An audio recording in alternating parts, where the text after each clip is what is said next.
हैं, उसके बावजूद भी हनुमान जी गेट खटखटा के और उनको सत्संग देते हैं। आप समझ रहे हैं क्या बात है?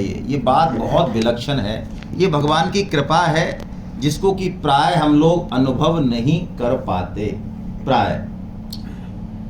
और यही एक समस्या है कि हमारे पास जो सामान है, जो चीज है हमारे पास, जो विलक्षणता है हमारे पास, उस तरफ हमारी दृष्टि नहीं जाती। यही एक मूल कारण है।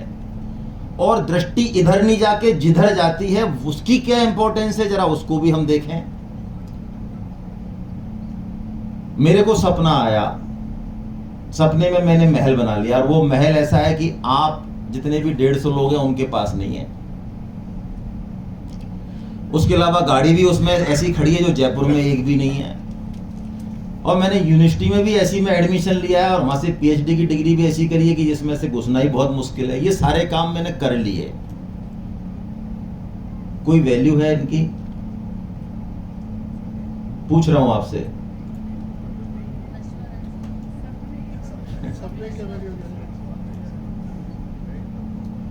तो अब शास्त्र जो कह रहा है उसको पकड़ने की कोशिश करें। शास्त्र कह रहा है कि जिसे हम बहुत महत्वपूर्ण समझ रहे हैं, जिसे हमने जिंदगी का चरम समझा हुआ है, ये पति, ये पत्नी, ये परिवार, ये पैसा, ये फलाना ठिकाना, ये परोपकार, ये समाज, वो कह रहे हैं ये सपना है।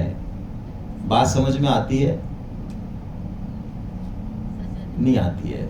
99% के तो चेहरे से मुझे दिख रहा है कि नहीं आती। आती तो फिर तो समस्या ही क्या थी।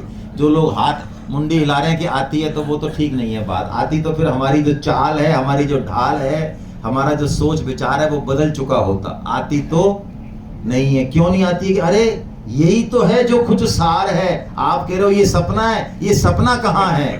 तो भाई सपने में हमारे साथ जो घट रहा है, सपने में ही हमारा दोस्त यदि हमसे कहे कि अभी तेरे को जो सुप्रीम कोर्ट ने फांसी का ऑर्डर किया है, तूने काम ही ऐसा किया है, फांसी होनी चाहिए तेरे को, तो ऐसा काम किया, एक नहीं तेरे को 3 फांसी होनी चाहिए, लेकिन तू घबराए मत। ये जो फांसी का ऑर्डर सुप्रीम कोर्ट ने किया है, ये कुछ नहीं होना जाना इसका, ये सपना है, कोई टेंशन मत ले। बात समझ में आती है? सपने में ही हम फांसी की सजा हो रही है, रो रहे हैं। सपने में ही हमारा मित्र हमको समझा रहा है कि रोने की जरूरत बिल्कुल। बात समझ में आती है? आती है? क्या बात है भाई? एक तो मेरे को वो बताएं जो गीता क्लास में हैं, ऐसे साधक के अलावा नए साधक कितने हैं जो गीता क्लास में भी नहीं है? बहुत कम है। तो ज्यादातर लोग गीता क्लास के ही हैं। तो गीता क्लास में तो हमने 3-4 क्लास, 2-3 क्लास ले ही ली हैं। तो जब तक हम सपने में हैं तब तक हमको उस दोस्त की बात समझ में कब आएगी? जब हम जागेंगे तब हमें लगेगा अरे ये तो सपना था, काहे का सुप्रीम कोर्ट, काहे की फांसी, कुछ नहीं है, बेकार है ये सब। तो जो सपने सिर काटे कोई और बिन जागे दूर ना दुख। तो एक बहुत महत्वपूर्ण बात है जो मैंने शुरू में कहा कि भगवान की, कृष्ण की कृपा है, लेकिन उसको अनुभव हम नहीं कर पा रहे। स्वामी जी कहते हैं जितने भी काम यहाँ पे हैं जो हमें लगता है कि सबसे महत्वपूर्ण है, ये हमें लगता है ये घर बनेगा ही नहीं हमारे बिना, हमें लगता है ये शादी ब्याह होंगे ही नहीं, हमें लगता है नहीं बच्चे होंगे ही नहीं, हमें लगता है नहीं ऑफिस तो डूब ही जाएगा जिस दिन मैं हट गया इस डिपार्टमेंट से। ये डिपार्टमेंट तो उसी दिन शाम का ढप्पा बैठने वाला। एक मैं ही तो था कर्मवीर, ना तो कोई 50 साल में आगे पहले हुआ, ना 50 साल में आगे, एक मैंने ये संभाल रखा है सारा। तो स्वामी जी कहते हैं जितने भी काम हमने समझ रखे महत्वपूर्ण इस संसार में और जिनके पीछे हम रात और दिन मरे जा रहे हैं, वो सब हमारे बिना भी बदस्तूर होंगे, और बल्कि सच पूछी जाए तो और अच्छे होंगे। भाई शादी में हमें ऐसा लगता है, शादी में, फंक्शन में, घर में, कि हम ही सब चला रहे हैं। कई बार घर वालों से पूछो, वो कहते हो ये फफूंद हट जाए ना, थोड़े दिन चले जाए बाहर, तो हम सब काम बड़े शांति से। यही कलेश है बहुत कर रहा है, ना तो काम करते हैं और ना। आप हटके देखो, सिस्टम से हटके देखो कितना बढ़िया चलता है स्मूथ घर। सब लोग बड़ी अपनी इफिशिएंसी से काम, आपको लगता है मैं ही चला रहा हूं इन सबको, कहीं हो सकता है हम वहां पे बहुत बड़ी एक हर्डल हो। ये डिपार्टमेंट में भी है, ये घर में भी है, ये सब में है। सब काम हो जाएंगे संसार के हमारे, सब हो जाएंगे और अच्छे हो जाएंगे, ये पक्की बात है। लेकिन एक काम नहीं होगा, वो सिर्फ हम ही करने आए हैं, हमको ही करना है, वहां पे उधारी, बस ऐसा ही है। कोई कौन सा काम है ऐसा? दोपहर में जब हम लंच के लिए जाएंगे तो आप चिंता मत करो, लंच अब लेट नहीं होगा। कई बार चीजें हो जाती हैं, हमारे यहाँ वैसे लेट होता नहीं है, लेकिन अब नए लोग हैं इसलिए एक्सप्लेनेशन दे रहा हूँ। किसी भी सेमिनार में हम 5 मिनट भी लेट नहीं होते हैं, लेकिन आज चलिए। तो लंच में जब लंच यदि आपको करना है तो आप ऐसा करना, पड़ोसी को भेज देना कि ऐसा है, हमारे ऊपर कौन सीढ़ी चढ़ेगा, आप ही करे आओ हमारी जगह। चल जाएगा काम? नहीं चलेगा, पक्की बात। खुद को ही, तो बस एक काम ऐसा है जिसे हमको ही करना है, गुरु भी नहीं कर सकते। हाँ, इस गलत में मत रहना, कंठी बांध ली और नारियल चढ़ा दिया तो गुरुदेव कर देंगे। गुरुदेव तो सक्षम है, करने होते तो कर ही देते ना।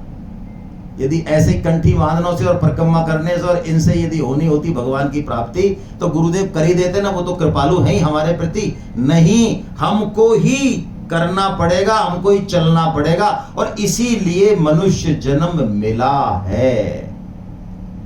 जिन चीजों में हम इसको लगा रहे हैं, इसका मतलब ये नहीं है कि यहां से भाग जाए, नहीं, ऐसा नहीं कह रही गीता। लेकिन जिन चीजों में हम इस जीवन को पूरा लगा रहे हैं, जिनको हमने जीवन की चरम उपलब्धि मान रखा है, वास्तव में वो चरम उपलब्धि है नहीं।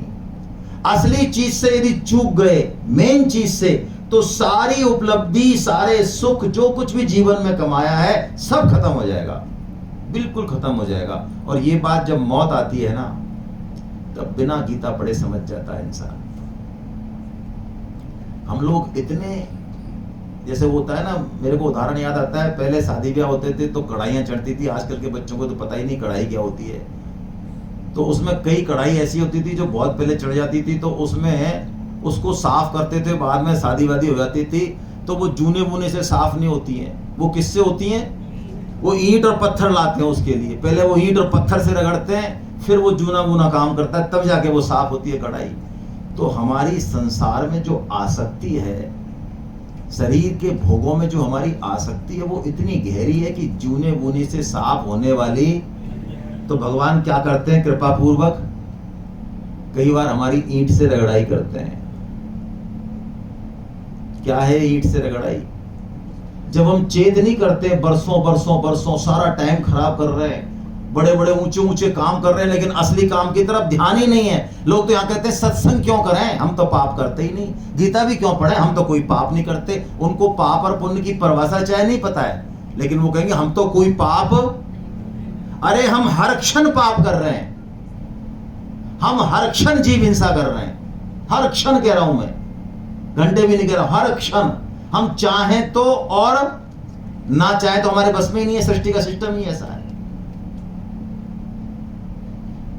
तो भगवान ईंट की रगड़ाई का मतलब है, भगवान जीवन में ऐसी परिस्थिति देते हैं, ऐसा दुख भेजते हैं, ऐसी प्रतिकूल परिस्थिति देते हैं कि हमको चेत हो जाता है एकदम से। हमको लगता है यार कुछ तो गड़बड़ है, एकदम से हमारी दृष्टि भगवान की तरफ चली जाती है। ये अलग बात है कि उसको हम कितना आदर देते हैं, कितनी पकड़ करते हैं। जैसे हमारा स्वजन चला जाए, कोई अपना चला जाए, बरसों तक टीस रहती है मन में, बरसों बरसों की उसकी बात आती है तो एकदम से लगती है, चोट लगती है, भूलते नहीं है हम। लेकिन थोड़ा दूर का मामला हो तो वो चोट जो है शमशान घाट तक ही रहती है, वहां हमको चीजें क्लियर दिखती हैं, और घर आते ही हम बिल्कुल वही 2 दूनी 4 और 4 दूनी 8। तो जब हम ऐसी तंद्रा हमारी होती है, ऐसी आसक्ति हमारी होती है कि हम समझते हुए भी ना समझते हैं, तो भगवान कृपा करके कोई प्रतिकूल परिस्थिति भेजते हैं, कोई दुख भेजते हैं, कोई सत्संग भेजते हैं, कोई बंदा भेजते हैं हमारे लिए, जो कि हमको खींच के इस तरफ लेके आए। हालांकि हमें उसकी जरूरत महसूस नहीं हो रही, हमारी जिंदगी बड़े आराम से चल रही है। मैं आपसे ही पूछता हूं, चलिए ऐसे कितने लोग हैं जिनकी जिंदगी गीता के बिना रुक जाएगी, और अब तक रुक गई है क्या? भाई जितनी इच्छा, सच सच बताना भाई, देखो झूठ मत बोलना। 2 दिन हम यहाँ इकट्ठे हुए हैं तो बातचीत के लिए इकट्ठे हुए हैं ना, फालतू ही बहुत ज्यादा धार्मिक मत बन जाना एकदम से। मैं ये कह रहा हूं, जितनी इच्छा मकान बनवाने की थी, जितनी इच्छा बढ़िया गाड़ी लेने की थी, जितनी दौड़ भाग हमने और चीजों के लिए करी, नौकरी के लिए करी और शादी, जितनी इच्छा, जितनी दौड़भाग, जितनी व्यग्रता, विकलता हम बाकी चीजों के लिए करते हैं लाइफ में, एक बार नहीं हजारों बार करते हैं, क्या उसकी 10% भी हमारे अंदर गीता की प्रति व्यग्रता है? सच सच बोलना भाई, 1% भी नहीं है। मैं 10 तो 0 आपके डर के मारे लगा रहा हूं। तो अब मैं जो बात कहना चाह रहा हूं आपको, वो ये कहना चाह रहा हूं कि जब 1% भी हमारी व्यग्रता नहीं है और हमारा काम बड़े आराम से चल रहा है गीता के बिना, हम 50 के हो गए तो 60 के हो गए तो 10 के, हमें नहीं जरूरत है। कल मेरे पास दिल्ली में मेरा दोस्त है प्रवीण खुराना, वो गीता प्रचार करता रहता है। उसने एक मुर्गे को पकड़ा, खट अपने भतीजा आ गया दुकान पे, उसने कहा कल गीता कोर्स ज्वाइन कर, फटाफट मेरे को फोन लगा दिया। खुराना साहब भतीजे ने कहा अच्छा बताओ क्या करना है? मैंने करना कुछ नहीं यार, फॉर्म भरना है, पैसे देने। हाँ तो अंकल कितने देने? अंकल कह रहे हैं, मैं किसको कहा था? खुराना अंकल कह रहे हैं गीता पढ़नी है तेरे को। तो मैंने बेटा अब तो तू फॉर्म भर नहीं सकता, क्योंकि फॉर्म अब बंद हो गए। आपको पता ही गीता क्लास के फॉर्म बंद हो गए, 1.5-2 महीने हो गए। तो क्या लगा होगा? उसने क्या कहा होगा? खुश हो गया होगा कि सर अगले साल पढ़ लूंगा। हाँ ये तो क्या है, हर साल ही आता रहता है गीता का। या दुख हुआ और रोने लग गया, मेरे को गीता पढ़नी है, मेरे को इसी साल एडमिशन दो, ऐसा किया उसने? सच बताओ, क्या आप होते तो क्या क्या कैसी फीलिंग होती भाई? गीता के रजिस्ट्रेशन बंद हो गए हैं, इसको सुन के हमको अंदर गुदगुदी होती कि चलो 1 साल तो कलेश कटाओ और अब अगले साल देखेंगे। या हम वास्तव में परेशान हो जाते कि गैर गीता हम नहीं पढ़ पाएंगे इस बार। बस इसी पे सब कुछ डिपेंड करता है। इसके बावजूद भी हमारा ऐसा भाव है, नो डाउट सबका है, मैं अपनी बात कर रहा हूं, तब भी हमको गीता मिली, सत्संग मिला। चाहे धक्का किसी ने दिया होगा, मैं इसकी नहीं कह रहा हूं, किसी ने टांग पकड़ी हो, हाथ पकड़ा हो, लेकिन अल्टीमेटली कोई सिस्टम काम कर रहा है और हमको ले जाके एक पिक्चर के सामने खड़ा कर दिया। बताइए ये क्या बात है? इस पे विचार करें हम, ये क्या सिस्टम है? मैं दूसरा प्रश्न पूछ रहा हूं। भगवान की कृपा को अनुभव कर रहे हैं हम लोग, असली काम है ये, यहीं से शुरुआत कर रहे हैं। मैं दूसरा प्रश्न पूछ रहा हूं, हम में से किसी को याद है कि मनुष्य जन्म मिला कैसे?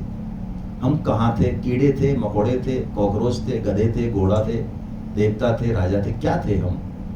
वहां से कोई फॉर्म मिला हमको? फॉर्म उसमें सारी योनियां लिखी थी। घोड़ा बनना है? नहीं। गधा? नहीं। सुअर? अरे बिल्कुल नहीं यार। मनुष्य? हाँ मनुष्य नहीं बना। जयपुर? हाँ जयपुर बना दे यार। यहाँ बना दे यार, ऐसा बना दे। ऐसा टिक किया किसी ने? हेलो, टिक करके आए? कुछ पता नहीं। बताओ हम कितने बड़े ज्ञानी बनते हैं, सारी चीजें हमको पता। हमको ये नहीं पता कि सिस्टम जहां से हमारा स्टार्ट हुआ उसके पीछे का क्या सिस्टम है, कहां से आ रहे हैं और जहां खत्म हो रहा है जहां खा रहे हैं। भाई क्या यही जीवन है? वास्तव में यही है क्या? ये जो मैं देख रहा हूं यही जीवन है या कुछ आगे और पीछे भी है? और आगे पीछे तो सब क्या कनेक्शन है भाई इस जीवन से? क्यों ये तो इतने सुखी हैं, क्यों मैं इतना दुखी हूं, क्यों मेरे पास इतना पैसा है, क्यों ये भुक्कड़दास है? क्या है ये सिस्टम? ये है क्या? ये अड़ंगा क्या है? ये क्यों मेरे को भेजा गया एक फैमिली में? भाई यही फैमिली क्यों चुनी मेरे लिए? कौन है ये लोग जो मेरे को दुख दे रहे हैं? कौन है ये लोग जो मेरे को सुख दे रहे हैं? क्या बवाल क्या है ये चंद्रमा तारे जगत, ये है क्या? ये बीमारी किसने बना दी है? हमारे दादाजी के टाइम पे भी थे, दादाजी के दादाजी के टाइम पे भी थे, हमेशा से ही है। ये हमेशा से ही है या बनाए हैं? ये चल रहे हैं, कौन चला रहा है? क्या बीमारी है ये? इतने बड़े बड़े काम, इनकी तरफ हमारी दृष्टि नहीं है। इसका मतलब भगवान की बहुत विशेष कृपा है हमारे ऊपर, बहुत विशेष। ये पक्की बात है कि जीवन में थोड़ी सी रुचि हो जाए। और आप सबके लिए बहुत बहुत धन्यवाद, आपने तो 2 दिन का कमिटमेंट किया है। इट्स ए ग्रेट थिंग, मतलब ग्रेट डिसीजन। ये बहुत बड़ा संकल्प है आपको, जो संकल्प आपको कहीं पहुंचाएगा, क्योंकि भगवान सिर्फ हमारा संकल्प देखते हैं, मात्र संकल्प। चलने की ताकत तो हमारी बाद में भी नहीं है, हमारी क्षमता ही नहीं है, लेकिन यदि संकल्प हो हमारे अंदर तो चलने का काम भगवान कर देंगे। बस यही एक चीज है जिसको भगवान नहीं कर सकते। इनिशिएशन हमको करना है, दैट्स ऑल, खत्म। इनिशिएशन हमने ले लिया, उसके बाद का काम आगे होगा। मैं आपसे एक उदाहरण देता हूं, सिंपल। इतना पहले मान लो कोई बरामदा है घर में और माँ जो है उधर काम कर रही है, बैठी है, और बच्चा इधर है, घुटने चल रहा है, अभी तो घुटने चलना सीखा है। अब वो माँ के पास जाना चाह रहा है, तो वो चलता है घुटने, तो घुटने चलते हुए बच्चे कई बार गर्दन को जो है पहले तो टारगेट को फिक्स कर लेते हैं, अच्छा उधर जाना है, फिर गर्दन नीचे करके चलते हैं वो। तो गर्दन नीचे करके चलने से क्या होता है, उनको डायरेक्शन का पता नहीं चलता, वो जाना उधर होता है, एक दो कदम चलते हैं, फिर पता चला कि इधर चलेंगे भाई साहब। तो भाई साहब जब थोड़ा सा रुक के देखते हैं, पता चलते हैं यार जाना उधर था, इधर आगे चक्कर क्या पड़ रहा है, तो वो नहीं जा पाता है। चलना जानते भी तो उसको करना क्या है, उसके बाद वो करता क्या है जब परेशान हो जाता है, तो वो बस ऐसे हाथ कर देता है, चिल्ला जाता है माँ के प्रति, बस माँ आएगी 2-4 कदम में चट से उसको गोदी में ले लेगी, बोलो पहुंच गया ठिकाने। अब कर्म ठोक बताएं, कर्म ठोक मतलब जिनको लगता है कि दुनिया में कर्म ही सब कुछ है, वो बताएं कर्म किया उसने, कर्म किया चलने का, कहां किया, जितना कोशिश थी उतना ही किया, चलना तो बहुत दूर था, वो तो नहीं चल पाया, फिर भी पहुंच गया। बस यही, हाँ ये पुकार, ये प्रार्थना, ये संकल्प है। दरिया दूषण दास में नहीं राम में दोष, जन चाले एक पावड़ो हरि चाले 100 कोस। एक पावड़ा बढ़ाना है बस, 100 कोस तो चलने की हिम्मत ही नहीं है हमारी। एक पावड़ा जिस दिन बढ़ा देते हैं, भगवान तो तैयार बैठे हमारे लिए, सबके लिए तैयार बैठे कि ये जरा चेत तो करे, होश तो करे। ये जो मैंने खिलौने इसको दिए, ये पति पत्नी परिवार पुत्र धन पद प्रतिष्ठा, ये खिलौनों में खेल रहा है भाई। ये समझ रहा है यही है चांदनी बस, अरे ये 4 दिन की चांदनी है भाई, इसके पीछे कुछ है।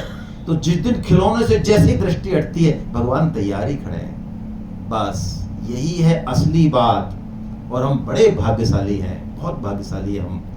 हमारी ये जो सेमिनार है, ये परम श्रद्धेय स्वामी जी महाराज, आप में से जो नए साधक हैं उनके लिए मैं नाम ले रहा हूँ पहली बार, स्वामी रामसुखदास जी महाराज ऐसे विलक्षण संत हुए कि अनपैरेलल, ऐसा मान लें आप। 105 साल में उन्होंने 100 साल वो अहर्निश गीता पर बोले। अहर्निश,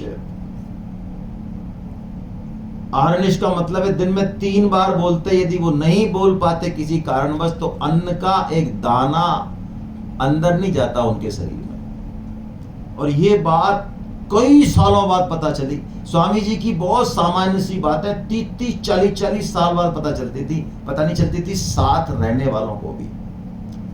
हम तो थोड़ा सा कोई काम कर दें तो हमारा बस चले तो कहते नोटिस बोर्ड पे छपा के, और नहीं तो जो है घर पे लगा लें, और नहीं तो आपके गले में टांग दें नोटिस बोर्ड कि देखो उससे हम कितने बढ़िया आदमी हैं, आपको पता ही नहीं है अभी। तो वो परम श्रद्धेय स्वामी जी महाराज की वाणी के आधार पे ये सेमिनार चलेगी। परम श्रद्धेय स्वामी जी सेठ जी महाराज के प्रति गुरु भाव रखते थे, गुरु भाव रखते थे। गुरु उन्होंने, है ना, सेठ जी कौन, जिन्होंने गीता प्रेस की संस्थापना की, जिनकी वजह से आज बड़े बड़े ग्रंथ, अच्छे अच्छे ग्रंथ हमको 10-10, 5-5, 20-20 रुपए में मिल रहे हैं, 50-50, 100-100 रुपए मिल रहे हैं, जिनकी कीमत हजारों में है। वो सेठ जी और भाई जी महाराज। तो आइए, इन तीनों का वाणी प्रसाद हमें मिल रहा है, तो इसमें एक काम करना है बस। एक तो संकल्प है, दूसरी बात, एक और बात है, असली बात, ये शरीर जो है एक रथ है, ऐसा बताया शास्त्रों में, बताया गीता में भी बताया, उपनिषदों में भी बताया। ये रथ है। रथ कैसे है? इंद्रियां इसके घोड़े हैं, हमारे आंख कान नाक के घोड़े हैं, कर्मेंद्रियां ज्ञानेंद्रियां, ये मजबूत होने चाहिए। गीता ये नहीं कहती कि शरीर का पोषण मत करो ना, यदि रथ को कहीं पहुंचाना है तो घोड़े तो मजबूत चाहिए, अच्छे से खिलाएं पिलाएं, शुद्ध सात्विक खिलाएं। शरीर भी एक रथ है, तो घोड़े, और घोड़ों पे लेकिन लगाम होनी चाहिए। यदि इन घोड़ों को छोड़ दिया हमने खुलाना, जैसे कि आज फैशन चल रहा है कि जचे जे करना है साहब हमको, तो हम तो भाई साहब जो हमारी इच्छा होती है ना वही करते हैं, हम किसी के दबाव में। ये जो उच्छृंखल वृत्ति है ना, ये पतन कर देती है। डिसिप्लिन होना ही चाहिए। आज हमारे घरों से डिसिप्लिन चला गया है, ये पक्की बात है, हम माने नहीं माने, और हमने यहां से भी हटा दिया वो डिसिप्लिन। हम चाहते भी नहीं कि हम डिसिप्लिन, हमने उसको बोझ मान लिया। पढ़े लिखे माँ बाप ने उसको बोझ मान लिया कि नहीं नहीं, जैसा हमारे टाइम पे फालतू की ये दादागिरी करते थे ना ये बुजुर्ग लोग, आजकल हम फ्रेंड है, फ्रेंड। अरे वो भी फ्रेंड ही थे, फ्रेंड से भी ज्यादा थे भाई, लेकिन एक डेकोरम हुआ करता था, एक अनुशासन। वो अनुशासन हमारी वृत्तियों को थोड़ा सा कंट्रोल में रखता था। पिताजी एंटर हो गए तो आपकी जो फालतू की एक्टिविटीज हैं वो बंद हो जानी है, तो कंट्रोल हो गया ना। तो मन का लगाम होना चाहिए। इंद्रियों को कौन कंट्रोल करता है? मन। लेकिन मन मनमाना है ना, मन के चलने पे पतन हो जाता है। इसलिए मन की ये लगाम किसके हाथ में है? सारथी के हाथ में। तो सारथी है बुद्धि, और ये मन बुद्धि किसी के लिए काम कर रहे हैं। थोड़ी आवाज बढ़ा देना। मन बुद्धि किसी के लिए काम कर रहे हैं। तो अब हमको क्या करना है? गीता थोड़ी कम, गीता अर्जुन को सुनाई भगवान ने। बात कम कर दो बिल्कुल, मुझे नहीं आवाज। गीता अर्जुन को सुनाई। क्यों सुनाई? अर्जुन ने भगवान को क्या दायित्व दे दिया? क्या बनाया अर्जुन ने भगवान को? सारथी बनाया। तो गीता प्रकट हो गई। हमको भी क्या करना है? गीता में एंट्री लेने से पहले यही काम करना है। बस ये काम हो गया तो ये मान लो सारा काम हो गया। अब आगे का, अब आगे की जिम्मेदारी हमारी नहीं रही। फिर क्या करना है हमको? हमारे मन और बुद्धि की डोर किसके हाथ में दे देनी है? भगवान के हाथ। उनको सारथी बना देना है।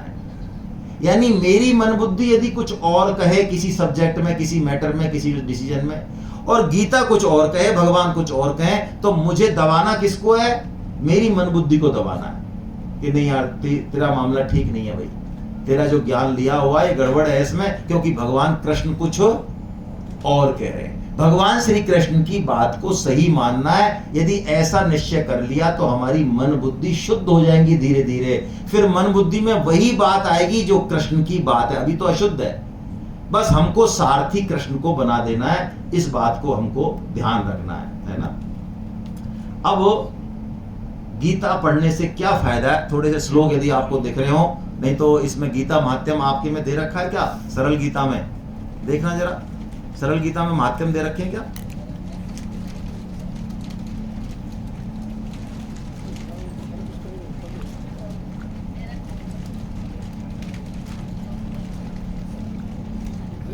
शुरू में होगा, दे रखा है। बहुत अच्छा है, बहुत ही अच्छा है। और ये तो बहुत ही अच्छा दे रखा होगा इन्होंने। तो ये सरल गीता देखिए, 2 सरल गीता में श्लोकों को किस विधि से पढ़ना है, कहां पर विराम देना है, ये बहुत अच्छे से बताया हुआ। ये आपको पुस्तक दी है भेंट स्वरूप, इसको आप सदुपयोग करें। श्लोक हम बोलेंगे तो इसमें से आप बोलें। एक तो ये चीज। दूसरा मैं पहले ही बता देता हूं, मुझे ऐसा आदेश हुआ है कि आप बाद में बताते हो, नुकसान कर देते हो हमारा, पहले बताया करो। ये देख रहे हो आप, है ये माला झोली। इसमें देखिए 2 ओपनिंग है, एक तो बड़ी ओपनिंग है और एक छोटी ओपनिंग है। इधर क्या करते हैं? बड़ी ओपनिंग से तो हाथ डाल देते हैं, अंदर डाल दिया, और छोटी ओपनिंग से जो है ये उंगली निकाल लेते हैं। कौन सी? पहली वाली, इंडेक्स फिंगर, ये बाहर निकल जाती है, निकल गई। और अंदर माला है, उस माला को हमको पकड़ लेना है। कैसे पकड़ना है वो बताता हूं। और इसको ऐसे करके लॉक लगा दो, और बस अब ये बीमा हो गया हमारा, इंश्योरेंस। अब ना कलयुग कुछ बिगाड़े, ना दुष्ट बिगाड़े, कोई कुछ नहीं बिगाड़ सकता इस संसार में हमारा। ये पक्की बात मान लो। आपका झगड़ा हो रहा है, आपका स्वभाव खराब है, आपको लोग पसंद नहीं करते हैं, घर में इज्जत नहीं है, जितनी भी 50 समस्याएं हैं, 50 समस्याओं का एक समाधान। हाँ वो बता देंगे। 50 समस्याओं का एक समाधान। ये यदि इसको समझ गए तो ये मान लो कि जिंदगी संवर गई, चारों तरफ से इज्जत मिलेगी। जो लोग रिटायर हो गए वो तो कम से कम ध्यान से सुन लें, वरना तो फिर घर में जो आपकी वो है ही। ये देखिए माला, इसको समझो, आप पकड़ लो इसको आज से ही। गीता छोड़ देना, इसको मत छोड़ना। ये माला, ठीक है? इस माला में 4 चीज है, चारों को समझो पहले अच्छे से। ये फूंदना है ऊपर ही ऊपर, ये फूंदना। इसके नीचे एक सुमेरु है अलग से मन का, ये इसको सुमेरु बोलते हैं। ये जो मन का ये अलग है, और ये फिर सारी 108 मन के हैं ये, और ये एक धागे से बंधे हुए हैं। क्या करना है? अंदर हमको सुमेरु पे हाथ रखना है। ये उंगली तो बाहर रहेगी, ये तो रहेगी। सुमेरु पे हाथ रखना है और स्मरण करना है, चिंतन करना है, प्रार्थना करनी है, पुकार करनी है। जो भी हमारे इष्ट है, भगवान श्री राम है, कृष्ण है, जो भी हैं, और भी हैं भगवान शिव है, कोई बात नहीं, कोई फर्क नहीं है। उनको चरणों में प्रणाम कर लें, उनको देख लें, और हरे कृष्णा महामंत्र, हरे राम महामंत्र करना है। ये कलयुग का महामंत्र है, कोई ऊट पटांग मंत्र नहीं करना है। कोई प्रश्न हो तो पूछ लेना, क्या करना है, आपकी निष्ठा किसमें चेक कर लें। यदि कृष्ण में निष्ठा है तो बस पहले मनके पे जाइए, हरे कृष्ण कृष्ण कृष्ण हरे हरे, हरे राम राम राम हरे। राम में निष्ठा है, हरे राम राम राम हरे हरे, हरे कृष्ण कृष्ण कृष्ण हरे। आगे बढ़ा दे, हरे राम राम राम हरे हरे, हरे कृष्ण कृष्ण कृष्ण हरे हरे, हरे कृष्ण कृष्ण हरे हरे, हरे राम राम। ये बस चलते जा चलते जा चलते जा चलते जा चलते जा। ऐसे चलते चलते आप आ जाएंगे 107 107 108, और जैसे ही आप आएंगे तो आपको पता लग जाएगा कि हाँ मेरी माला पूरी। तो अब क्या करना है, इसको ओवर टॉपल नहीं करना है, इसको क्रॉस नहीं करना है माला को। जैसे यहाँ आएंगे इसको क्लॉकवाइज या एंटी क्लॉकवाइज टर्न कर दें, बस इतना सा ध्यान रखना है और कुछ नहीं ध्यान रखना। माला जब पूरी हो जाए तो इसको क्लॉकवाइज या एंटी क्लॉकवाइज जैसा आपको सूट करे वैसा टर्न कर दें और फिर चालू कर दें। ये माला हमको डेली कम से कम जो है एक माला से स्टार्ट करके और 16 माला करनी ही चाहिए प्रतिदिन। 1 महीने में पहुंच जाए, 2 महीने में पहुंच जाए, 3 महीने में पहुंच जाए, लेकिन पहुंच जाए। क्या परिवर्तन होगा ये तो जो कर रहे हैं उनसे पूछ लो, और उनकी भी मत मानो, खुद करो तो पता चलेगा। 10 दिन के अंदर पता लग जाएगा, वो 15 दिन के अंदर जीवन बिल्कुल अलग से बदल जाएगा आपका, बहुत अलग जीवन हो जाएगा। रिश्तों में सुधार हो जाएगा, बहुत समस्याएं सुधर जाएंगी। भगवान नाम के सहारा ले लो बस, और कुछ नहीं। गीता प्रकट हो जाएगी हृदय में। ये अवश्य करना है सबको। आपको ये बाहर मिल रही है माला, तुलसी माला ही लेते हैं हम लोग। तुलसी माला बहुत महंगी हो गई है आजकल। हमने वृंदावन पहले जो माला 30-35 में लाते थे, आजकल 70-75 में हो रही है। तो ये 70 रुपए की माला है, तुलसी माला है प्योर। इसके साथ एक काउंटर है किसी के पास? ये काउंटर भी आपको मिल रहा है बाहर। ये भी बड़ी जोरदार चीज है, ये माला का सब्स्टिट्यूट है। माला हर जगह नहीं कर सकते, क्योंकि हमने जो है इस तरह का समाज डेवलप कर दिया, हमारी मूर्खताओं से इस तरह के रिलेशन डेवलप कर लिए, इस तरह के झूठे अहंकार और दंभ हमने इस्टेब्लिश कर लिए चारों तरफ की। सब जगह माला ले जाने पर हमारी फजीहत होती है। क्या होती है? माला नहीं ले जाने पर फजीहत नहीं होती है। क्या होती है? हाँ, जैसे कि फटा जीन्स पहनने पे फजीहत नहीं होती है, लेकिन ठीक कपड़ा पहनने पे, साड़ी पहनने पे फजीहत होती है हमारी। हाँ, यहाँ आ गए हम, प्रगति करते करते बहुत आगे बढ़ गए हम। तो चलो आगे बढ़ गए तो सॉल्यूशन दिया है संतों ने। माला हर जगह नहीं ले जाएं तो ये काउंटर है, ये मिल रहा है बाहर। ये काउंटर क्या है? ये है, ऐसा है ये यही काम करता है। ऑफिस में कहीं भी 50 लोगों के बीच में भी आप लगा लें, ये काउंटर है। अपनी उंगली के नाप से इसको ऐसे, इसमें लॉक लगा हुआ है पीछे, लॉक लगा लिया और उंगली में पहन लिया, ये लॉक लग जाता है। ये लग गया लॉक आपका, ये लग गया, आराम से लॉक लग जाता है, ये पक्का हो गया लॉक। अब इसको ऐसे किसी भी उंगली में पहन लें। इसमें 2 बटन है, एक बड़ा बटन है और एक, तो छोटा बटन तो दिन में एक बार दबाना है बस, इसमें 0 आ जाएगी छोटा बटन दबाते ही। अब आपको करना क्या? वही काम जो पहले कर रहे थे माला से, हरे कृष्ण कृष्ण कृष्ण हरे हरे, हरे राम राम राम दबा दिया, एक आ गया, देखो एक आ गया। हरे राम राम राम हरे हरे, हरे कृष्ण कृष्ण कृष्ण हरे 2, हरे कृष्ण कृष्ण कृष्ण हरे हरे, हरे राम राम राम हरे हरे 3, हरे कृष्ण कृष्ण कृष्ण हरे हरे, हरे राम राम हरे हरे 4। आप आश्चर्य करेंगे, दिन भर इतना समय हमारे पास फालतू कि इसको यदि करते रहेंगे आपकी 8-10 मालाएं हो जाएंगी दिन भर में। ये मैं उनकी बता रहा हूं जिनके पास मरने का टाइम नहीं है। किनकी बात कर रहा हूं? जिनके पास ना घर में ना ऑफिस में मरने का टाइम नहीं है। बड़ी मुश्किल से 8-9 घंटे तो सोते हैं, 2-3 घंटे का शॉर्ट दिन में लगाते हैं, 3-4 घंटे बस व्हाट्सएप देखते हैं, बाकी कतई भी टाइम नहीं है मरने को, तुम्हारी कसम। ये उन लोगों की बात कर रहा हूं, वो भी आराम से 8 से 10 माला। और ये ऐसा कॉलगेट का सुरक्षा चक्र है कि ये यदि यहां रहेगा उंगली पे तो पता बाहर किसी को कुछ नहीं चल रहा है। और दुनिया में जैसे भी आइटम मिले, कहीं भी कैसे भी हो, आपकी माला चलनी चाहिए अंदर। अब कोई भी व्यक्ति कैसा भी है, अच्छा है बुरा है, कुछ भी बोल रहा है, कोई फर्क नहीं है। वो बाहर तक बस, जैसे लव कुश के तीर जो है ना, वो तो काम करते थे और उधर वो लक्ष्मण और वो छोड़ते, तो जैसे ही वो लव कुश के पास आते तो खट उस टकरा के बाहर निकल जाते। नहीं जाते ना, लव कुश उन्होंने दे रखा था, तो ऐसे ही है ये बस ऐसा काम करेगा। इसको आप उंगली में पहन के रखें। ये 2 काम करें आप, ये जरूर, ये भी ले लें, मात्र 20 रुपए का है, अवश्य ले लें। और एक ये 5 श्लोकों की तस्वीर, ये मैं आपको इसलिए कह रहा हूं, ये ऐसे काम है। देखो हमारे एक साधक है जो ऋषिकेश से तो ये लेके आए प्रिंट खुद, इस बार जब ऋषिकेश सेमिनार में हुआ, ये बहुत अच्छा प्रिंट है अंदर, ये ऐसे प्रिंट मिलते नहीं है। मैं ऐसे नहीं कह रहा हूँ, गीता प्रेस कृपा है जो काम कर रही है हमारे लिए, तो ये बहुत अच्छा है। इसमें 5 दिव्य श्लोक लिखे हुए हैं। ये 5 दिव्य श्लोक पूरी गीता में से निकाले गए हैं स्वामी जी के द्वारा। अभी हम इनको पढ़ेंगे, सभी माध्यम से पहले ही पढ़ेंगे। इन दिव्य श्लोकों का क्या फायदा है? इन दिव्य श्लोकों का ये फायदा है, जो इनको दिन में एक बार पढ़ेगा, बोलेगा, सुनेगा, कुछ भी कर ले चाहे, उसका मनुष्य योनि से नीचे पतन नहीं होगा। अगली बार यदि उसका जन्म होना है तो मनुष्य योनि में ही होना है। वो गधा घोड़ा, पर कितनी बढ़िया बात है। तो इसको तस्वीर में जड़ा दिया तो बहुत अच्छा लगने लग गया। ये अभी जड़ाया है, इससे पहले अवेलेबल नहीं था, हमने नहीं देखा कभी। अभी राजेश जी हैं, उन्होंने खुद ने ये मेहनत करके ये सारा किया है। ये भी आपको बाहर मिल रहा है मात्र 40 रुपए में, आप चाहें तो लें। ये दिव्य श्लोक हम बोलते, ये घर में आप रख दें, बड़ा अच्छा लगेगा, है ना। सबको बोलने चाहिए श्लोक, जल्दी से बोले। आइए हम बोलते हैं दिव्य श्लोक और चालू करते हैं। वसुदेव सुतम देवम कंस चाणूर मर्दनम देवकी परमानंदम कृष्णम वंदे। आपको याद होंगे, याद नहीं है तो 4.6 से 10 के श्लोक हैं। चौथे श्लोक में 6वां श्लोक निकाल लें, 6 से 10 तक के श्लोक हैं।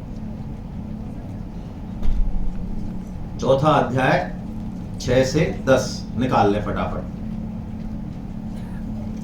अजोपि सन्नव्ययात्मा भूतानामीश्वरोऽपि सन् प्रकृतिं स्वामधिष्ठाय सम्भवाम्यात्ममायया यदा यदा हि धर्मस्य ग्लानिर्भवति भारत अभ्युत्थानमधर्मस्य तदात्मानं सृजाम्यहम् परित्राणाय साधूनां विनाशाय च दुष्कृतां धर्म संस्थापनार्थाय।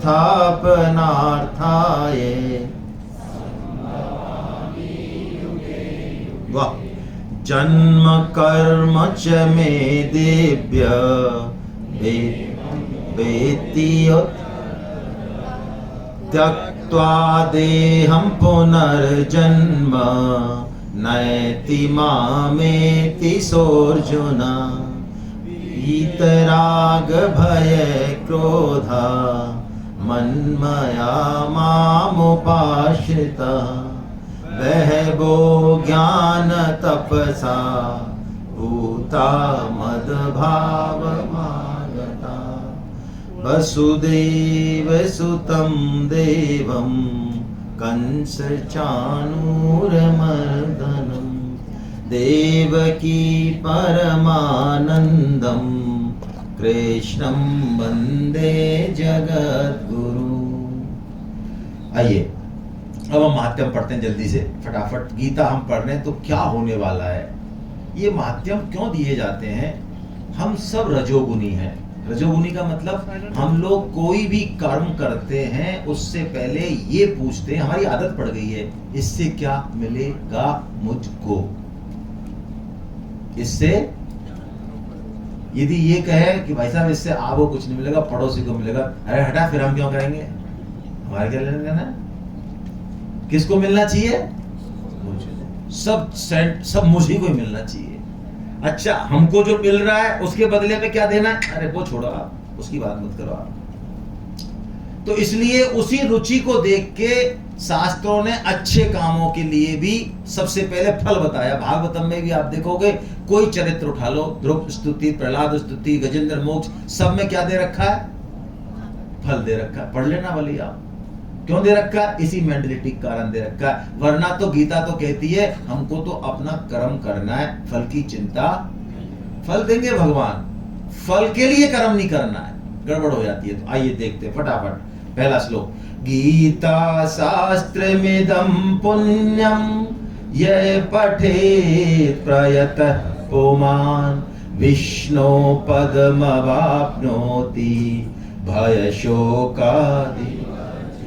गीता को यदि कोई पढ़े तो वो कह रहे भगवान विष्णु के चरण कमलों की प्राप्ति हो जाएगी। और असली बात जिसको समझ में आती है, हमारे जीवन से जो भय है, शोक है, वो बोलिए भय और शोक है या नहीं हमारे जीवन में? है भाई।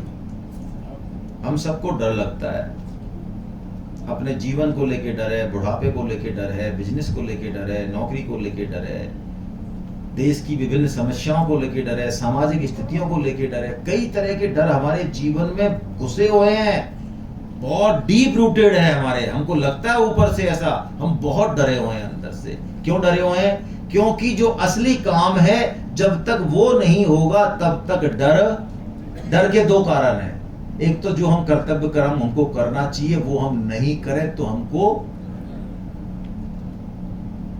दीपावली की छुट्टी आई और मास्टर जी ने जो है बढ़िया सा होमवर्क दिया और छुट्टी के बाद आप पहले दिन स्कूल गए तो एक तो बच्चा जो है वो करके ले गया होमवर्क पूरा अच्छे से और आप नहीं करके ले गए। बोलो डर किसको लगना है? जो करके ले गया उसको लगेगा। वो तो कुछ कहेगा आगे आगे, मास्टर जी जब कॉपी चेक करवाए, बैठ कहाँ कॉपी चेक करे, मास्टर जी को ध्यान ही नहीं है, हम तो करके ही नहीं लाए।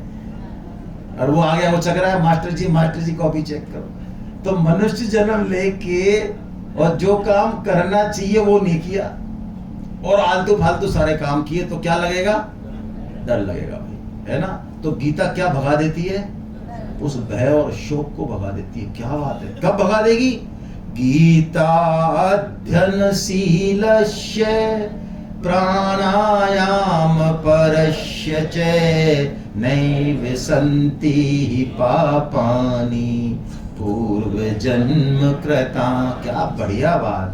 कब भगाएगी? लेकिन वो कह रहे हैं गीता अध्ययनशीलस्य प्राणायाम परस्य च। गीता को कैसे पढ़ना है, कैसे अध्ययन करना है? प्राणायाम परस्य च। जैसे हमारी सांसें आ रही हैं और जा रही हैं ऐसे हमको गीता का अध्ययन करना डेली करना चाहिए। 1 श्लोक, 2 श्लोक, 5 श्लोक। कई लोग कहते हैं भाई साहब हमने तो पढ़ ली गीता, आपका कोर्स है ना, कर लिया हमने। अच्छा अब क्या करेंगे भाई साहब? कर चुके हम तो सांस कितने साल से ले रहे हो आप? सांस तो बोर नहीं हुए? अब रहने तो 2-4 दिन।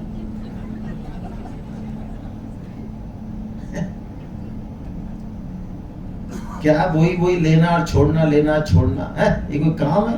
नहीं लेते अब हम। तो गीता को कैसे पढ़ना है भाई? जैसे कि प्राणायाम परस्य च। ऐसे गीता अध्ययन हमारे रोटी खाए जैसे बन जाए तो गीता क्या करेगी? नैव सन्ति ही पापानि पूर्व जन्म कृतानि च। क्या कह रहे हैं वेदव्यास जी?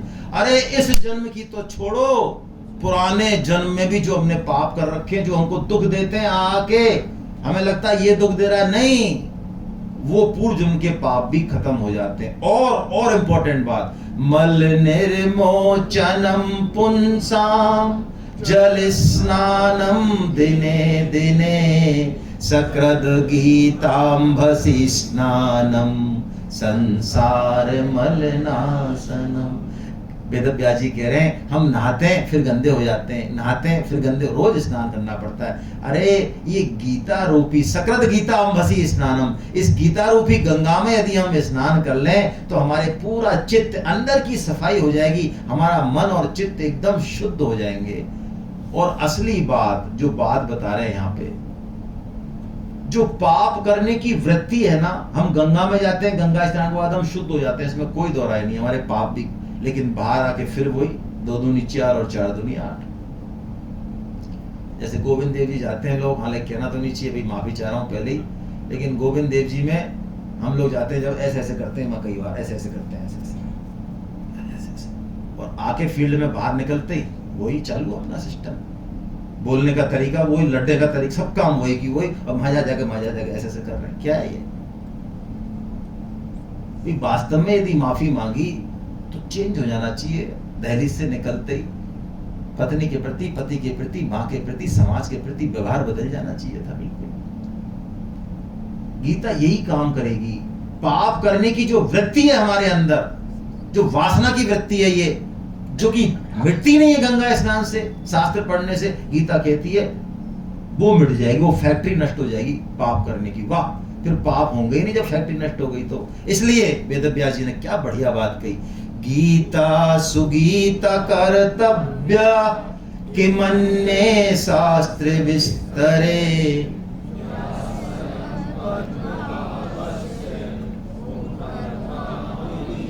अरे भगवान श्री कृष्ण के मुख से निकली है ये, इसलिए गीता सुगीता कर्तव्य।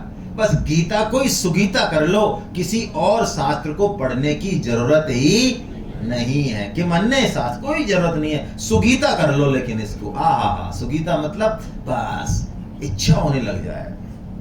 देखो स्वामी जी ने कल, आपने विवेचन सत्र कितने लोगों ने अटेंड किया? बहुत कम लोगों ने अटेंड किया। बाकी लोग कहां गए थे भैया? घूमने गए कहीं पाकिस्तान। सुगीता का मतलब क्या है? सुगीता का मतलब है गीता ही खाएं, गीता ही पिएं, गीता ही सोएं, गीता ही बोलें, गीता ही सब काम गीता में हो जाए। ऑफिस का काम भी गीता का ही काम है, घर का काम, ये सुगीता करना है। सुगीता का मतलब ये नहीं है गीता हमारे जीवन में, हमारे सांसों में आ जाए, ये सुगीता है। अब क्या कह रहे हैं आगे? इसलिए भारत अमृत सर्वस्वम विष्णु भक्ता विनिश्चिता गीता गंगोदकम पीत्वा पुनर्जन्म न विद्यते। गीता रूपी गंगा का पान करने से पुनर्जन्म नहीं होगा, इसी जन्म में मुक्ति। स्वामी जी कहते हैं यही तो है गीता की बात, ठोक के कहती है गीता। यदि कोई मेरी शरण में आ जाए, दोबारा वो माँ के पेट में जन्म नहीं लेगा, कितना ही बड़ा पापी हो चाहे, कैसा ही हो चाहे। यही तो बात है। कोई ये कह ही नहीं सकता, स्वामी जी कहते हैं मनुष्य जन्म में आने के बाद, कि भाई साहब हमारा उद्धार नहीं होगा, अभी हम आप हमारे बारे में जानते नहीं। अरे छोड़ो भाई, छोड़ो। ऐसे बड़े बड़े पापी को तार दिया, हम गीता की शरण में आ गए। अब बस विश्वास रखें भगवान की बात पर, चलें आगे, हमारा पुनर्जन्म नहीं होगा। और कह रहे हैं, एक बड़ी जोरदार रूपक बताया अगली बार, कि जितने भी उपनिषद हैं वो गाय हैं, और कृष्ण क्या है? ग्वाले हैं उस गाय के, और उसका बछड़ा कौन है? अर्जुन है। तो अर्जुन जब बछड़ा जब गाय के थनों पे लगता है तो वहां से क्या उतरता है? गीता रूपी दूध, अमृत। वो भगवान हमको पिलाने वाले हैं। तो बस एकम शास्त्रम देवकी पुत्र गीतम, एको देवो देवकी पुत्र एव, एको मंत्रस्य तस्य नामानि यानि, कर्मापि एकम तस्य देवस्य सेवा। पूरे जीवन की फिलॉसफी है ये, पूरे जीवन की। एक ही शास्त्र, बस भगवत गीता, 700 श्लोक, इतना छोटा शास्त्र कोई दूसरा है ही नहीं। एक ही शास्त्र और एक ही देव। छोड़े, अब चक्कर छोड़ें। पूजे वाली ठीक है, कुल परंपरा के हिसाब से चला रहा है, पूज लें, सबकी पूजा कर लें, द्वेष किसी से नहीं, लेकिन एक ही देव भगवान श्री कृष्ण। और मंत्र कोई चक्कर नहीं, गुरु का, भगवान कृष्णम वंदे जगत गुरु। और मंत्र क्या है? ये गीता। बस हो गए, आज से कंठी बन गई हमारी। गीता ही मंत्र है, कृष्ण हमारे गुरु हैं। अब हमको कहीं जाने की जरूरत नहीं, पूछने की जरूरत नहीं है। और इस मंत्र को और इस गुरु को लेके किसी भी गुरु के पास चले जाना, वहां आपका वेलकम ही होगा, यदि सदगुरु है तो। और फर्जी गुरु है तो हमको जाना ही नहीं। ये असली बात है जो स्वामी जी ने कही। करोड़ों लोगों ने गुरु बनाए हुए हैं, स्वामी जी कहते हैं, लेकिन फायदा बहुत कम उठा पाते हैं, बहुत कम। 1% भी बोलूं तो बहुत ज्यादा हो जाएगा। स्वामी जी कहते हैं यही है असली चीज। बस गीता को गुरु बना लें, कृष्ण को गुरु बना लें, और गीता को हम मंत्र बना लें। तो गीता हमको क्या सिखाएगी? गीता इस शरीर का कैसे संचालन करना है, इस रथ का, गीता हमको ये बता रही है। आप देख रहे हो ना, रथ है, श्लोक आपके सामने। मनुष्य जन्म बहुत महत्वपूर्ण है। बाकी योनियां जी रही हैं, बस उनके हाथ में कुछ करने को है नहीं, हमारे हाथ में करने को है। फिर भी हम यदि पशु की तरह काम करें तो ये विवेक का प्रतीक नहीं है। पशु मतलब, पशु कहते हैं जो पाश में है, पाश मतलब जो बंधन में है, वो पशु है। मनुष्य स्वतंत्र है कुछ सीमा तक, तो उस स्वतंत्रता का हम सदुपयोग करें, है ना। ध्यान करें। ये रथ में बताया, हम चर्चा कर चुके हैं इसकी। इंद्रियां घोड़े हैं, मन लगाम है, बुद्धि जो है सारथी है, और रथी हम स्वयं हैं। असली बात है, रथी हम स्वयं। अब देखिए, जहां से शुरुआत की थी वहीं पे हम चलते हैं दोबारा। भगवान की कृपा हमारे ऊपर विशेष है। कैसे है? शंकराचार्य जी महाराज की शरण लेते हैं। उन्होंने बताया, क्या बताया? उन्होंने कहा 3 चीजें बहुत दुर्लभ हैं, जो कि उनमें से एक भी मिलना मुश्किल है। लेकिन शंकराचार्य जी कह रहे हैं हमारे ऊपर भगवान की इतनी कृपा है कि हमको एक नहीं, तीनों की तीनों मिल गई है। बोलिए कौन कौन सी? आइए श्लोक बोलते हैं जो लिखा हुआ है आपके सामने। दुर्लभम त्रयमैवैतत् दैवानुग्रह हेतुकम मनुष्यत्वम मुमुक्षुत्वम महापुरुष संश्रयम।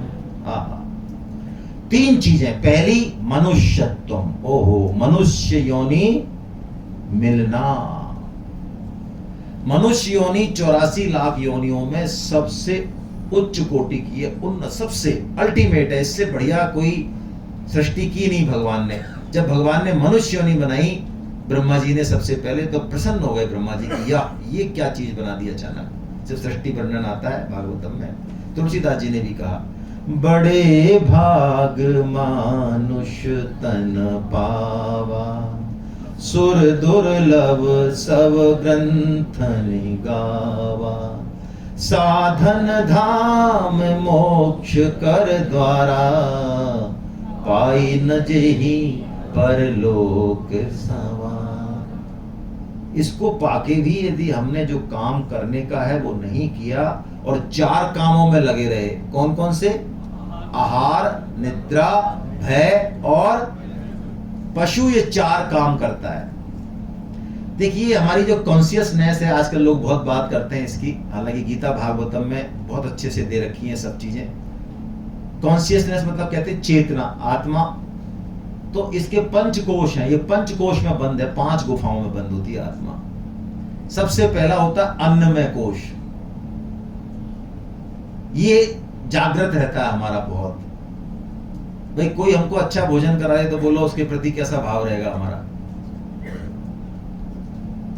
तो कई कहते हैं ना, किताबों में लिखा रहता है कई में, कि पति को वश में करने का रास्ता पेट में होके जाता है। अच्छा भोजन करा दो। तो अन्नमय कोश, अन्नमय कोश के ऊपर क्या है? प्राणमय कोश, अपने प्राणों की सुरक्षा, अपने शरीर की सुरक्षा, ये भी हमारे अंदर बहुत जागृत है। और तीसरा है मनोमय कोश। अब हम कुछ करें, एंटरटेनमेंट करें, ये करें, वो करें, ये 3 कोशों पे हमारा जीवन चलता है। भौतिक सभ्यता यहीं तक है बस। जानवर के पास भी यही है। बालक, छोटा बालक है, उसको खाना मिल जाए, इट्स ओके। पशु है, उसको खाना मिल जाए, सेक्स मिल जाए, बस। उसको लाइफ में तीसरे पे भी जाने की जरूरत ही नहीं है। उसकी चेतना यहीं तक है। किसी की यहां है, किसी की यहां है, हम सबकी ज्यादातर यहां पर है, 3 के अंतर्गत। इसके बाद 2 स्तर हैं जो अचीव करने, यहां तक तो सब कुछ हो गया। जितनी भी ये भौतिक प्रगति है, चाहे अमेरिका कहीं पहुंच जाए, 3 स्तरों पे काम हो रहा है। जितनी भी अभी रिसर्च हो रही है साइंटिफिक, सब हमारी सुविधा कैसे बढ़े, इंद्रिय तृप्ति कैसे हो, इसी की रिसर्च है। आप देख लो जीवन में, आप कहीं भी देख लो, कोई भी रिसर्च के पीछे वो यही है कि हमारी तृप्ति कैसे हो, इंद्रिय तृप्ति, हमारा मेंटल, हमारा आध्यात्मिक विकास हो। इसके लिए कोई रिसर्च नहीं है। अब आती है 2 लेवल। ये होता है बुद्धि का लेवल, जिसको क्या बोलते हैं? कौन सा कोश है? विज्ञानमय कोश। बुद्धि का सदुपयोग क्या? कि बुद्धि जो हमने चर्चा की, बुद्धि कभी ये सोचे, दुख में, सुख में, सत्संग में, कैसे भी सोचे, लेकिन ये सोचे यार कि आखिर में मैं हूं कौन हूं मैं, कहां से आया हूं, कहां जाऊंगा, ये परिवार वाले कौन है, ये अपने बारे में सोचे, इस सबसे अपने को अलग देख सके बुद्धि। तो इसका मतलब है, शास्त्र कहता है उस दिन हमारा जन्म हुआ। पैदा होने से जन्म नहीं मानता शास्त्र। जो द्विज है ना, द्विज शब्द, लोग कहते हैं ये सब भेदभाव कुछ नहीं है। द्विज का मतलब है द्विज ही वेदों को पढ़ेगा, ऐसा आया ना। इसका मतलब ही यही है, जिसको 3 लेवल तक है वो क्या वेद पढ़ेगा, वेदों से दूर हटाओ उसको।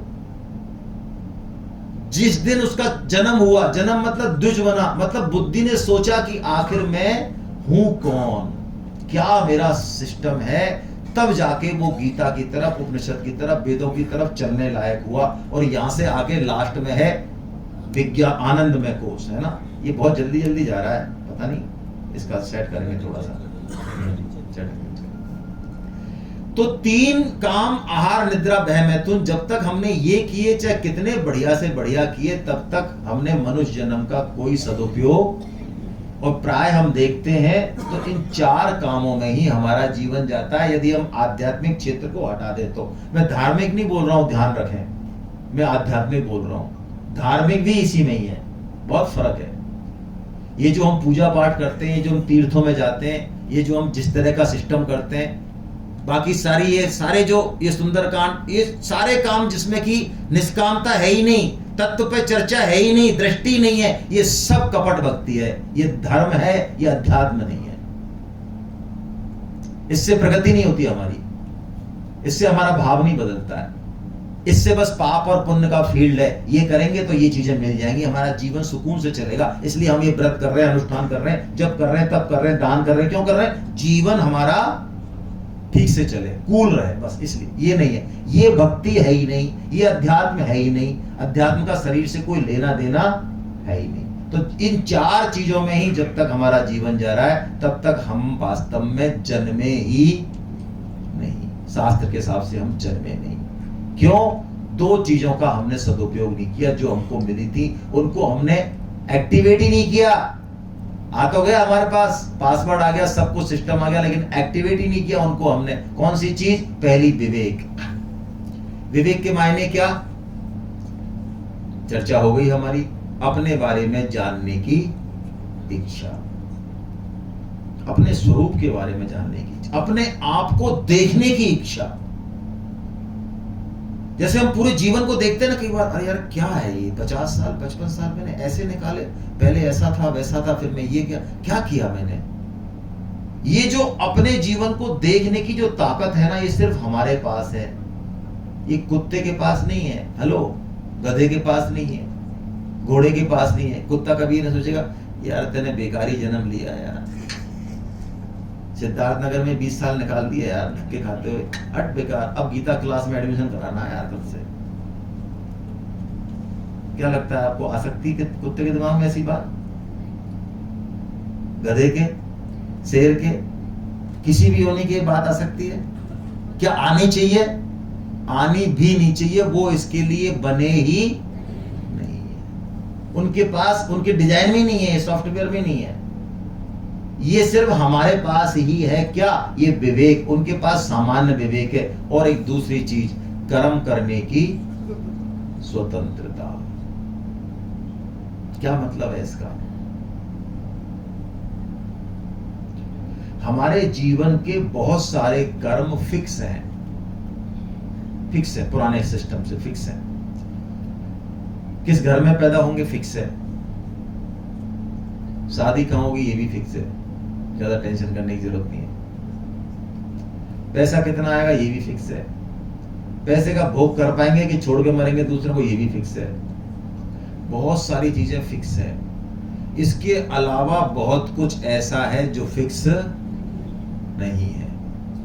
कुछ स्वतंत्रता है हमारे पास कि हम किधर चलें, इधर चलें कि इधर चलें, ये स्वतंत्रता हमको मिली है। उसका सदुपयोग तब कर पाएंगे जब विवेक जागृत होगा, नहीं तो कर ही वही कर्म करेंगे जैसे पशु करते आए हैं, ऐसे ही हम मनुष्य के रूप में भी हम उन्हीं कर्मों को करेंगे। हमने स्वतंत्रता का कोई सदुपयोग नहीं किया। तो यदि हमने विवेक का सदुपयोग नहीं किया और स्वतंत्रता का सदुपयोग नहीं किया, उनके बारे में जाना ही नहीं, सुना ही नहीं, पूछा ही नहीं, तो अगली बार हमको क्या बनाना चाहिए?